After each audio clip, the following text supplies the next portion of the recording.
નમસ્તે વિદ્યાર્થી મિત્રો. હવે સ્વાધ્યાયનો 9.12 દાખલો. રકમ શું આપી છે? સ્વાધ્યાયના 9.12માં દાખલામાં એક સંયુક્ત માઇક્રોસ્કોપ છે જેમાં ઓબ્જેક્ટિવની કેન્દ્ર લંબાઈ 8 mm, આઈપીસની કેન્દ્ર લંબાઈ 2.5 સેમી છે. આઈપીસની કેન્દ્ર લંબાઈ 2.5 સેમી છે. ઓબ્જેક્ટિવથી વસ્તુ 9 mm અંતરે છે. 9 mm અંતરે છે તો બંને લેન્સ વચ્ચેનું અંતર શોધો. બંને લેન્સ વચ્ચેનું અંતર શોધો. હવે વ્યક્તિ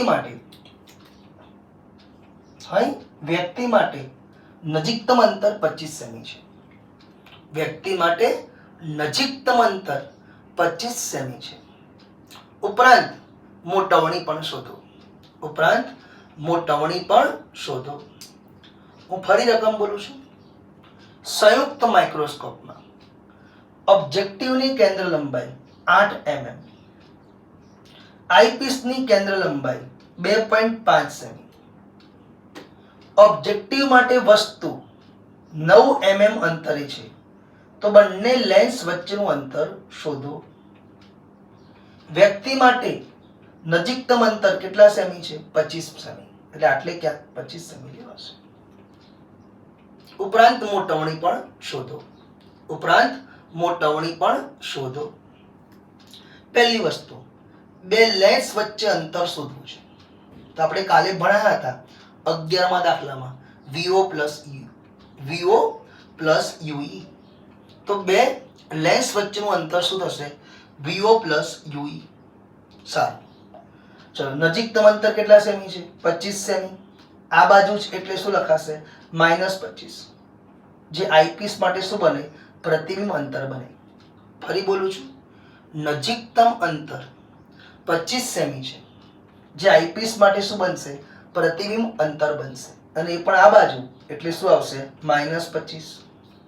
ઓબ્જેક્ટિવની કેન્દ્ર લંબાઈ 8 mm એટલે 0.8 સેમી. આઈપીસની કેન્દ્ર લંબાઈ 2.5 સેમી. ઓબ્જેક્ટિવ માટે વસ્તુ અંતર 9 mm એટલે કે 0.9 સેમી. ડાબી બાજુ છે એટલે શું આવશે? આપાત કિરણની વિરુદ્ધ દિશા એટલે માઇનસમાં લેવાશે. ચલો, UO ખબર છે? હા. FO ખબર છે? તો UO અને FO આ બંને ઉપરથી શું ખબર પડી જાય? VO. ચલો, તે રીતે FE ખબર છે? હા. VE ખબર છે? હા. તો FE અને VE બંને ખબર છે તો તેના ઉપરથી શું મળી જશે? UE. VO પ્લસ UE કરીશું તો શું મળશે? બંને લેન્સ વચ્ચેનું અંતર. તો સૌથી પહેલા ઓબ્જેક્ટિવ માટે, કોના માટે? ઓબ્જેક્ટિવ માટે 1/VO માઇનસ 1/UO બરાબર 1/FO. VO ખબર નથી, UO 0.9, FO 0.8. 1/VO ને કરતા બનાયા, માઇનસ માઇનસ પ્લસ, ફરી પેલ બાદ જાય તો માઇનસ. લસા લઈશું તો VO ની કિંમત 7.2 સેમી. તો VO બરાબર 7.2 સેમી. એનો મતલબ ઓબ્જેક્ટિવ થી કેટલા અંતરે પ્રતિબિંબ મળે? 7.2 સેમી અંતરે. હવે આઈપીસ માટે, કોના માટે? આઈપીસ માટે. તો આઈપીસ માટે FE કેટલા? 2.5 સેમી. VE કેટલા? 25 સેમી. ડાબી બાજુ હોવાથી શું લખાશે? -25. 1/VE માઇનસ 1/UE બરાબર 1/FE. VE કેટલા? -25. FE કેટલા? 2.5. 1/UE ને કરતા બનાયા, આ માઇનસ છે અને આ બાજુ આવશે એટલે ફરી માઇનસ, એટલે જવાબ આવ્યો 2.27 સેમી. માઇનસ કેમ આવ્યું? આ જે પ્રતિબિંબ છે એ આઈપીસ માટે શું બને? વસ્તુ. એ પણ કઈ બાજુ? ડાબી બાજુ. એટલે UE કેવા આવ્યા? -2.27 સેમી. બે લેન્સ વચ્ચેનું અંતર VO પ્લસ UE. બંને ધન લેવા પડે એટલે મેં સમા લીધું મોડમાં. VO plus UE. VO કેટલા આવ્યા? 7.2. UE કેટલા આવ્યા? 2.27. તો જવાબ કેટલો આવ્યો? 9.47. માઇક્રોસ્કોપની મોટવણી મોમી, એમઓ ગુણ્યા એમઈ, માઇક્રોસ્કોપની મોટવણી. એમઓ કેટલા? V O upon UO. એમઈ આપણને ખબર છે 25 સેમી અંતરે અંતિમ પ્રતિબિંબ છે. કેટલા સેમી અંતરે? 25 સેમી અંતરે અંતિમ પ્રતિબિંબ છે. એટલા માટે આઈપીસ માટે 1 પ્લસ ડી અપન એફઈ. જો અનંત અંતરે પ્રતિબિંબ હોય, કયા અંતરે? અનંત અંતરે પ્રતિબિંબ હોય તો 1 અવગણીએ તો ડી અપન એફઈ લખાય. તો અત્યારે માઇક્રોસ્કોપની મોટવણી એમ બરાબર એમઓ ગુણ્યા ME. MO VO upon UO, ME 1 plus D by FE. VO 7.2, UO 0.9, D 25 સેમી, એફઈ 2.5. તો જવાબ કેટલો આવ્યો? 88. તો અહીં મોટવણી કેટલી મળશે? 88. એકવાર ફરી રિપીટ કરીએ તો રકમ શું આપેલી છે? સંયુક્ત માઇક્રોસ્કોપ છે. કયો માઇક્રોસ્કોપ? સંયુક્ત માઇક્રોસ્કોપ, જેમાં ઓબ્જેક્ટિવની કેન્દ્ર લંબાઈ 8 mm, આઈપીસની કેન્દ્ર લંબાઈ 2.5 સેમી. ઓબ્જેક્ટિવથી વસ્તુ કેટલું દૂર છે? 9 mm અંતરે. તો બંને લેન્સ વચ્ચેનું અંતર શોધો. વ્યક્તિ માટે નજીકતમ અંતર 25 સેમી છે. તેનો મતલબ શું થાય? આઈપીસથી મળતું અંતિમ પ્રતિબિંબ 25 સેમી અંતરે છે. ઉપરાંત મોટવણી પણ શોધો. તો સૌથી પહેલા આપણને યુઓ ખબર છે અને એફઓ ખબર છે. યુઓ અને એફઓ ખબર છે તો તેના પરથી શું મળશે? વીઓ, ઓબ્જેક્ટિવ માટે પ્રતિબિંબ અંતર. તો 1 upon VO minus 1 upon UO is equal to 1 upon FO. અહીં યુઓ 0.9, એફઓ 0.8. લસા લઈશું તો વીઓ કેટલા આવશે? 7.2 સેમી. આઈપીસ માટે આપણને વીઈ ખબર છે અને એફઈ ખબર છે તો તેના ઉપરથી શું મળશે? યુઈ. તો 1 upon VE minus 1 upon UE is equal to 1 upon FE. VE 25, FE 2.5. તો યુઈ કેટલા આવ્યા? 2.27 સેમી. તો આટલું અંતર 2.27 સેમી અને આટલું અંતર 7.2 સેમી. તો બંને લેન્સ વચ્ચે અંતર મોડમાં લઈશું વીઓ પ્લસ યુઈ. તો 7.2 વત્તા 2.27 એટલે કેટલું આવ્યું? 9.47. મોટવણી એમ બરાબર એમઓ ગુણ્યા ME. MO VO upon UO, ME 1 plus D upon FE. કિંમત મૂકી જવાબ કેટલો આવ્યો? 88. હવે સ્વાધ્યાયનો 9.13. એક ટેલિસ્કોપ છે. તેમાં ઓબ્જેક્ટિવની કેન્દ્ર લંબાઈ 144 સેમી, આઈપીસની કેન્દ્ર લંબાઈ 6 સેમી. તો મોટવણી શોધો. ઉપરાંત ઓબ્જેક્ટિવ અને આઈપીસ વચ્ચેનું અંતર શોધો. ઓબ્જેક્ટિવ અને આઈપીસ વચ્ચેનું અંતર શોધો. આ દાખલો 1 માર્ક્સમાં પૂછાઈ શકે એમસીક્યુ માટે. તો ઓબ્જેક્ટિવની કેન્દ્ર લંબાઈ 1.44 સેમી, આઈપીસની કેન્દ્ર લંબાઈ 6 સેમી. તો મોટવણી શોધો. ઉપરાંત ઓબ્જેક્ટિવ અને આઈપીસ વચ્ચેનું અંતર શોધો. કોની વાત ચાલે છે? માઇક્રોસ્કોપની? ના. ટેલિસ્કોપની? હા. તો ટેલિસ્કોપની વાત ચાલે છે. તો આપણે ભણ્યા હતા ટેલિસ્કોપમાં મોટવણી એમ બરાબર એફઓ અપન એફઈ. એ સિવાય બીટા અપન આલ્ફા પણ હતું, પણ હાલ કયું સેટ થશે? ટેલિસ્કોપની મોટવણી એમ બરાબર એફઓ અપન એફઈ. 144 ભાગ્યા 6 એટલે કેટલો જવાબ આવ્યો? 24. આપણે આકૃતિ યાદ હોવી જોઈએ. ઓબ્જેક્ટિવ અને આઈપીસ વચ્ચેનું અંતર શું આવશે? એફઓ પ્લસ એફઈ, જેને આપણે ઓપ્ટિકલ લેન્થ કહેતા હતા. તો એફઓ પ્લસ એફઈ.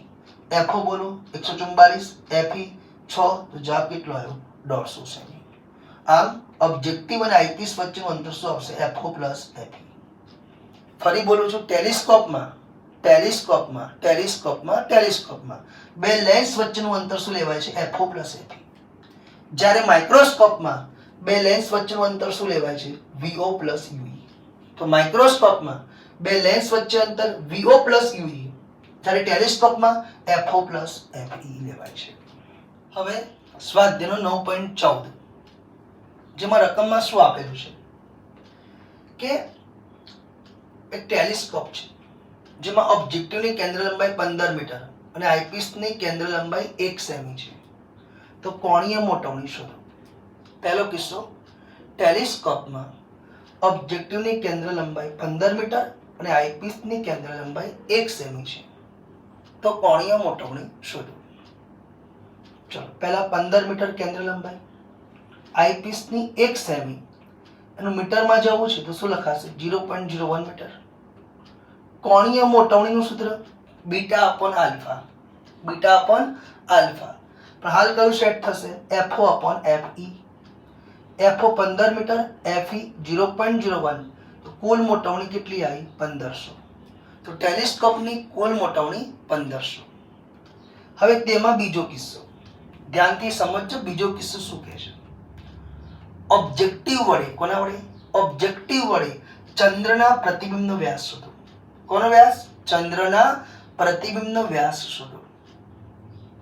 ચંદ્રનો ઓરિજિનલ વ્યાસ, આ ચંદ્ર છે, એનો ઓરિજિનલ વ્યાસ 3.48 × 10⁶ મીટર છે. તો ચંદ્રનો વ્યાસ કેટલો છે?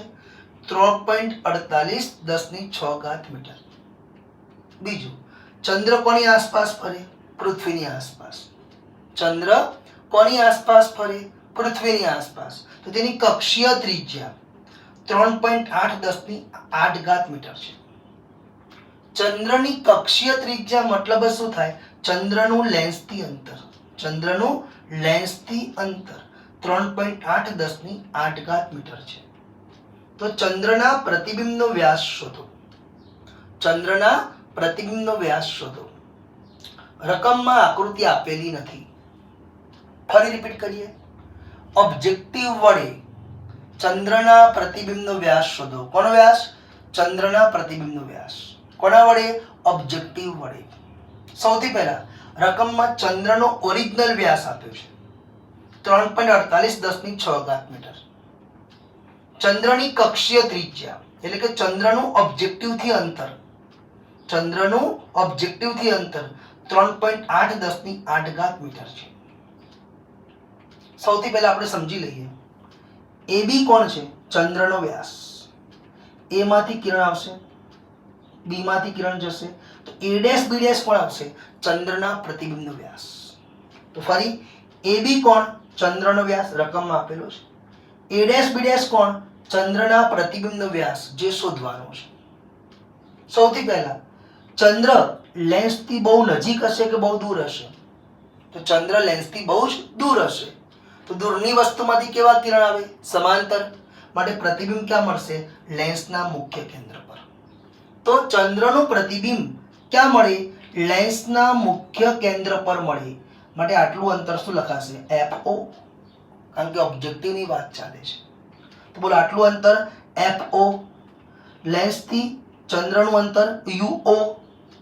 ચંદ્રનો વ્યાસ AB અને પ્રતિબિંબનો વ્યાસ A', B'. તો અહીંયા લખ્યું, અહીં ચંદ્રનો પ્રતિબિંબ લેન્સના મુખ્ય કેન્દ્ર પર મળે. માટે આપણું જે VO છે એ જ શું થશે? FO. કેટલું આવ્યું? 15 મીટર. હવે ત્રિકોણ OA', B' અને ત્રિકોણ OAB, ત્રિકોણ OA', B' અને ત્રિકોણ OAB, આ બંને ત્રિકોણ કેવા ગણાશે?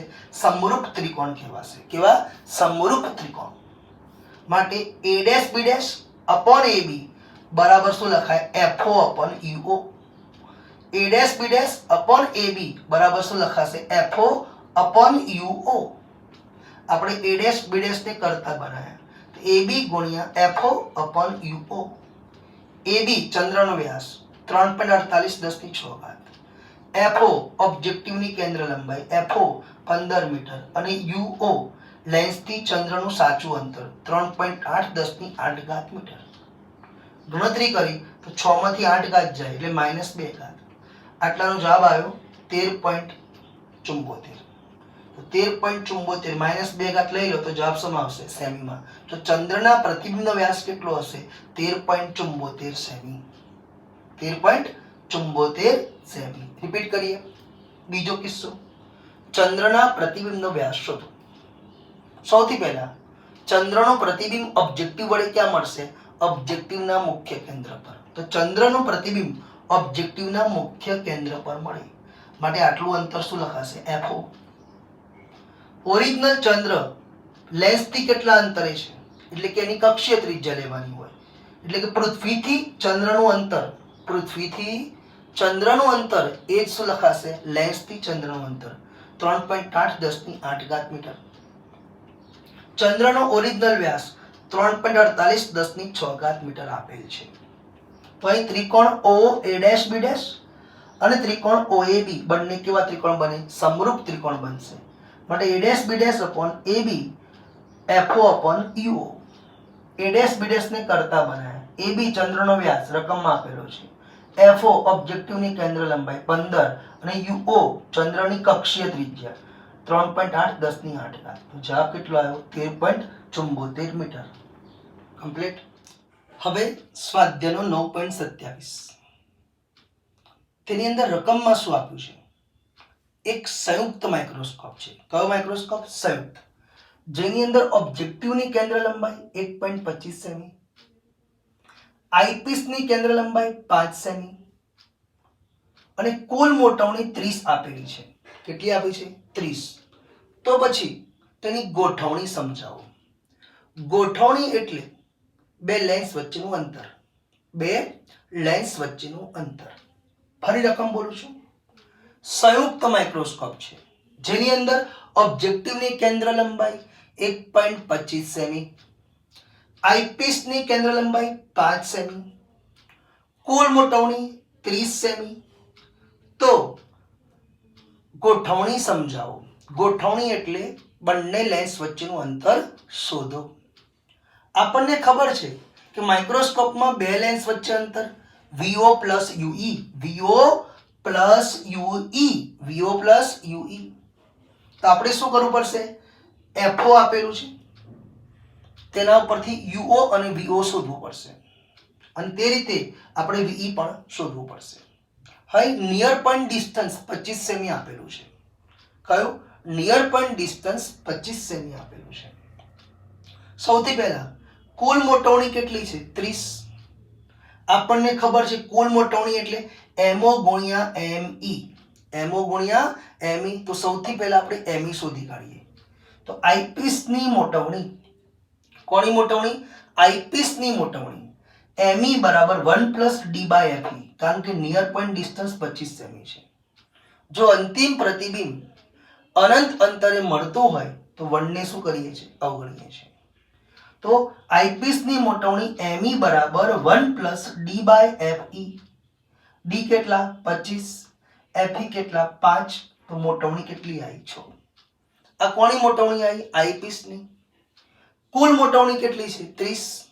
તો M = MO × ME. M 30, MO ખબર નથી, ME 6. તો MO કેટલા આવ્યા? 5. આપણને ખબર છે ઓબ્જેક્ટિવમાં વસ્તુ કઈ બાજુ હતી? ડાબી બાજુ. અને પ્રતિબિંબ કઈ બાજુ હતું? જમણી બાજુ. તો વાસ્તવિક પ્રતિબિંબ હતું એટલે મોટવણી કેવી આવશે? માઇનસ. તો MO 5 નહીં, કેટલા લઈશું? -5, કારણ કે વાસ્તવિક પ્રતિબિંબ છે. તો ઓબ્જેક્ટિવ વડે મળતું પ્રતિબિંબ કેવું હતું? વાસ્તવિક. કારણ કે વસ્તુ ક્યાં હતી? ડાબી બાજુ. પ્રતિબિંબ ક્યાં મળતું હતું? જમણી બાજુ. MO -5 મળી ગયા. તો MO બરાબર કયું સૂત્ર? VO/UO. MO -5, VO/UO. તો VO બરાબર -5UO. તો VO કેટલા આવ્યા? -5UO. 1/VO - 1/UO is equal to 1/FO. VO -5UO અને UO ના UO, FO ના પણ FO. લસા લો તો આપણે UO બરાબર 6FO/5. 6 ના 6. FO કેટલા? 1.25. 5 ના 5. તો જવાબ કેટલો આવ્યો? UO બરાબર 1.5 સેમી. તો આપણું UO કેટલા આવ્યા? 1.5. તો VO કેટલા આવશે? -5 × -1.5 એટલે કેટલું આવ્યું? 7.5 સેમી. તો VO બરાબર 7.5 સેમી. હવે આપણને ખબર છે કે નિયર પોઈન્ટ ડિસ્ટન્સ 25 સેમી જે આઈપીસ માટે શું કહેવાશે? અંતિમ પ્રતિબિંબ. તો 1/VE - 1/UE is equal to 1/FE. VE એટલે D એટલે કેટલા આવશે? 25. પણ આપણે ખબર છે 25 કેવા લેવા પડશે? માઇનસ, કારણ કે આઈપીસ થી પ્રતિબિંબ કઈ બાજુ મળતું હતું? ડાબી બાજુ. આપણને થિયરીની આકૃતિ યાદ હોવી જોઈએ, અથવા આગળના દાખલામાં આપણે આકૃતિ દોરેલી હતી. તો ડી કેટલા આવશે -25 સેમી. યુઈ શોધવાના છે. એફઈ 5 કિંમત મૂકી તો યુઈ કેટલા આવ્યા 4.17 સેમી. તો ઓબ્જેક્ટિવ અને આઈપીસ વચ્ચેનું અંતર VO પ્લસ યુઈ. VO 7.5 યુઈ 4.17 તો જવાબ 11.67. એકવાર રિપીટ કરી લઈએ. સંયુક્ત માઇક્રોસ્કોપમાં ગોઠવણી સમજાવો એટલે કે બે લેન્સ વચ્ચેનું અંતર શોધો.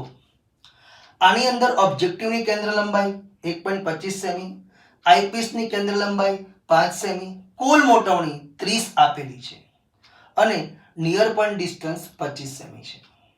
તો સૌથી પહેલા આપણે શું કરીશું કે આઈપીસની મોટવણી, કોની મોટવણી? આઈપીસની મોટવણી 1 પ્લસ ડી બાય એફઈ, કારણ કે આપણને ડી ખબર છે, એફઈ ખબર છે, એટલે આઈપીસની મોટવણી 1 પ્લસ ડી બાય એફઈ 25 અને એફઈ કેટલા 5, તો આઈપીસની મોટવણી 6.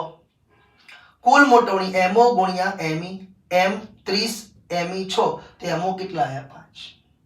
પણ આપણને ખબર છે કે ઓબ્જેક્ટિવથી જે પ્રતિબિંબ મળવાનું છે તે વાસ્તવિક અને ઉલટું. વાસ્તવિક પ્રતિબિંબ માટે આપણે મોટવણી કેવી લઈએ છીએ? ઋણ, માટે એમઓ બરાબર -5. આગળ એમઓ બરાબર VO upon UO. MO -5 VO upon UO, તો VO બરાબર -5 UO અથવા U0. 1 upon V0 minus 1 upon U0 is equal to 1 upon F0. VO કેટલા છે? -5 UO. હવે આપણે આમ લસા લો તો કેટલા આવશે? -6 upon 5 UO બરાબર 1 upon FO. FO ની કિંમત 1.25. તો UO ને કરતા બનાવ્યા તો -1.5 સેમી.